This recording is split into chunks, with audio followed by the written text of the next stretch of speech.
और कोई भी ग्रुप अपना नाम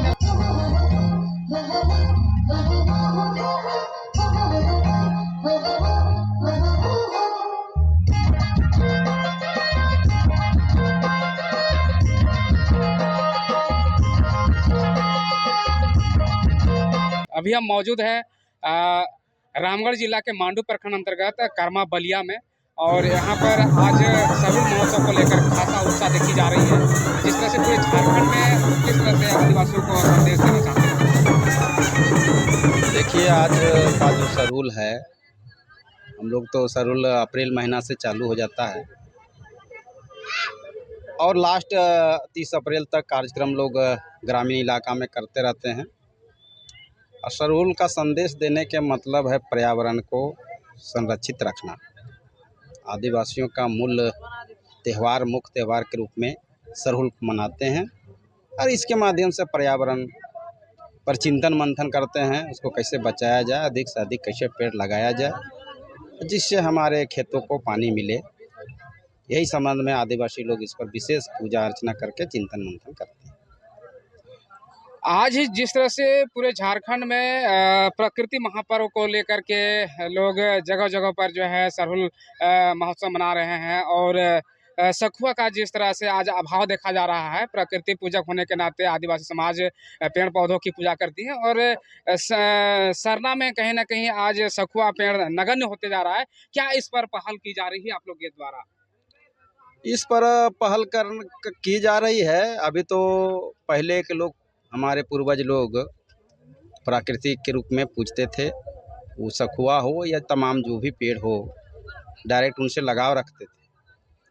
सही मायने में कहूँ ना कहूँ, ये जो बात आपने कही है वो सत्य है। उसको हम लोग पूरा प्रयास कर रहे हैं सरहुल के माध्यम से तो फिर से सखुआ या आम, पीपल, इस तरह का जो है पेड़ अधिक मात्रा में लगाया जाए। और सरकार से हम चाहेंगे कि इस पर जिस प्रकार से सरकार पर्यावरण के रूप में जंगलों में पेड़ लगाती है, और जंगलों में जो भी पेड़ लगता है हम देखते हैं कि ज़्यादातर जो है क्या कहा जाए, उस पेड़ को जो ज़्यादा टिकाऊ फूल नहीं रहता है, उसमें पानी भी पेड़ अपने नीचे से पानी उतना मात्रा में नहीं खींच पाता है।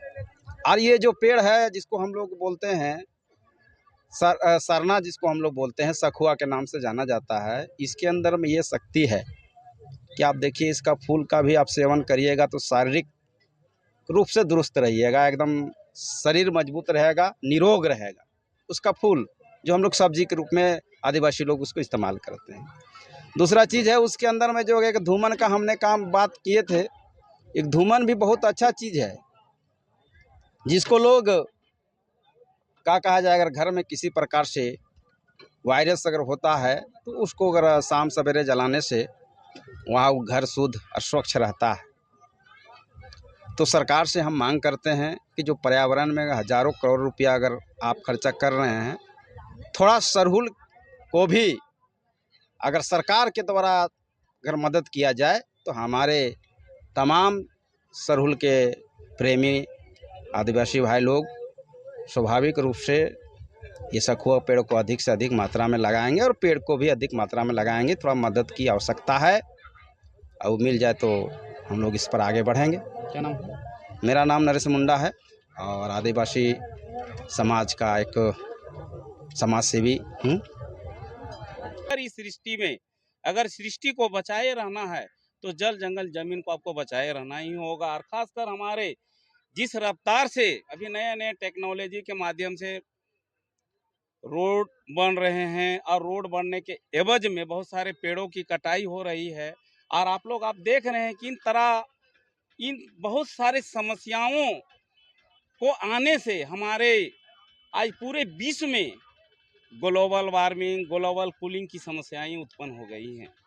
और आप देख भी रहे हैं कि आज हम लोग, चूँकि भारत एक मानसूनी देश है और भारत में लगभग 70% लोग कृषि पर आश्रित हैं, और जल जंगल अगर ज़मीन अगर सही से बना रहे, चूँकि जंगल रहने से ज़मीन का कटाव भी कम होता है, और अगर पेड़ पौधे रहेंगे तो वर्षा को अपने ओर एब्जॉर्ब करते हैं, अपने ओर अवशोषित करते हैं, जिससे अच्छे खासे बारिश होती है, जिसके कारण हम लोग को खेती बाड़ी करने में किसी तरह का दिक्कत ना होता है। लेकिन अभी जिस तरह का परिस्थितियां पूरे विश्व में हो रहा है, ये बहुत एक चिंता का विषय हो गया है। और आने वाले भविष्य में जल संकट की समस्याएं बहुत हो गई। इसका मेन अगर रीजन देखा जाए तो पर्यावरण को हम विनाश कर रहे हैं। और इसका अगर सबसे बड़ा अगर कोई दोषी है तो हम सभी मानव ही हैं, क्योंकि हम लोग इतना पर्यावरण से छेड़छाड़ कर रहे हैं अनावश्यक रूप से, जिसके कारण पर्यावरण आज हमसे रूठ गया है।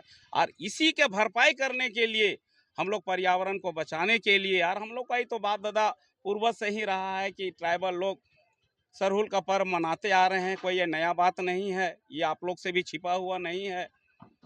तो इस पर्यावरण का सिर्फ हम लोग अगुवाई करते हैं पूजा करके, लेकिन इस पर्यावरण को बचाने में हम चाहते हैं कि, मेरा अपना ओपिनियन है कि सभी लोग सहयोग करें, पेड़ पौधे लगाएं। एक इसमें कहावत भी कहा जाता है कि एक पेड़ लगाने से आपने 100 पुत्र को जन्म दिया, लेकिन अगर एक पेड़ काट रहे हैं तो आपने 100 पुत्र को मार दिए।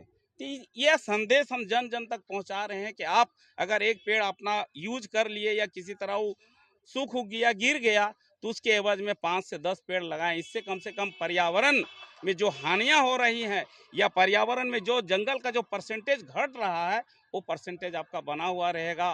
क्योंकि अभी हमारे भारत में कम से कम 30% जंगल होना चाहिए, जो नहीं है। अभी जो 24.5 या 6% है, जो हमारे लिए चिंता का विषय है। और हम एक शिक्षक होने के माध्यम से पूरा समाज को हम ये संदेश देते हैं और देने का काम भी कर रहे हैं कि कम से कम आप पर्यावरण को बचाइए। अगर पर्यावरण नहीं है तो दुनिया का विनाश हो जाएगा और बहुत जल्द हो जाएगा। तो इस विनाश से बचने के लिए कम से कम हमको अभी जागरूक हो जाना बहुत जरूरी। अभी भी कुछ बिगड़ा हुआ नहीं है। अभी भी हम चाहते हैं कि अगर आप जागरूक हो जाइएगा तो जो हमारे बीच में समस्याएं धीरे धीरे कंट्रोल हो जाएगा और फिर यथावस्थ स्थिति बनी हुई रहेगी।